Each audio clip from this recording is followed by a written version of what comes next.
Magwawatak-watak na ba yung mga yan? Oh, soul ties na yan, no? Soul ties na yan. Dapat ano na yan. Hindi ko kilala naman daw. Okay na yun?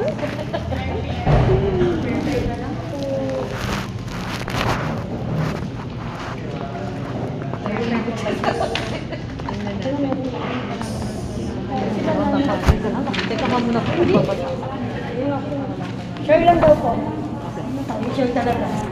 Kung hindi niyo po nakita yung name niyo dyan, kasi hindi ko kabisado lahat kung saan mo kayo ilalagay. Yan po ay i-explain ko sa inyo ngayon. So, yung pinaka-head po dito, sa problema sa namin kanina, kami ni Pastor Alfred yung magtutulungan sa 2 p.m. plus yung mga core na 2 p.m. po. So, yung mga katanungan yung last week sa meeting, ito na pa yung solusyon natin. Okay.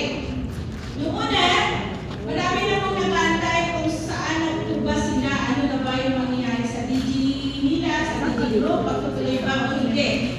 May mga changes na po tayo gagawin kasi ang kailangan natin may align sa section shepherd. Nalala niyo yung pamilya ni Pastor Dan about section shepherd sa taas? Natandaan niyo pa po ba kung saan na yung section naka-assign? Section 1 ako. So this time, kung saan kayong section naka-assign, doon namin kayo nilagay na group. Na DG group. Okay? Naunawaan niyo? Section 2. Okay. So section 1, ito yung stage. Ito yung stage ha. Ito po yung section 1. Ito yung line na to. Ito po yung section 1. Na-imagine niyo yung sanctuary natin? Ito po yung section 1. Yung leader po dyan, yung pinaka-leader sa Moses po dyan, ay si Pastor Alfred Yung nga. at si Nea. Ang kanilang, kasi naman sa Alfred niya. ang kanilang Aaron ay si Sister Grace.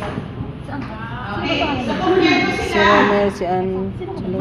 May 2, may 3, wala lang 4. Okay, yung 4 po dyan, di ba natandaan niyo yung sinabi ni Pastor Tan? 3, 4, 10. Natandaan niyo po yun? Yeah, 3, 14. Nalating ko po sa isip niyo. So, yung 3, 4, 10, kompleto na sila dyan sa 3, pero hindi pa kompleto sa 4. Bakit wala silang 4? Kasi wala po dyan, wala pong core pa po ng Yamo or Kids. So yan po yung tatrabahuhin ng section shepherd leader para i-find out doon. Kunyari, ito yung section 1. Ito yung upuan doon sa sanctuary. Ito sila lahat na nandito. Sila yung section 1. Dahil walang mga medyo bata dito, lahat sila dito, teenager, walang mga thunder sa kanila. So yung tatrabaho nila, yung mga teenager. Diba? So kailangan mag-develop itong section na ito ng isang leader sa grupo na to, sa section na to, na magkaroon ng leader sa mga kabataan. Same din po dito. Okay, so section 1 muna tayo, explain ko lang nandoon na si Brother Romel at saka Sister Annie, which is ito yung ating napagmitinan Si Lodi. bago pa ako pumunta ng Malaysia, diba? Na doon na kayo naka-assign. Pero si Brother Romel at saka Sister Annie, wala pa sila group na discipleship group. So yung section shepherd leader, siya yung bahala sa inyo na mag-train. Kung ready na ba, nabigyan sila ng group. Okay. Sa section shepherd, 1, section 1. Sila yung mga magagaling, kaya nasa section 1 sila, di ba? Yes. Nung panahon natin lang yun.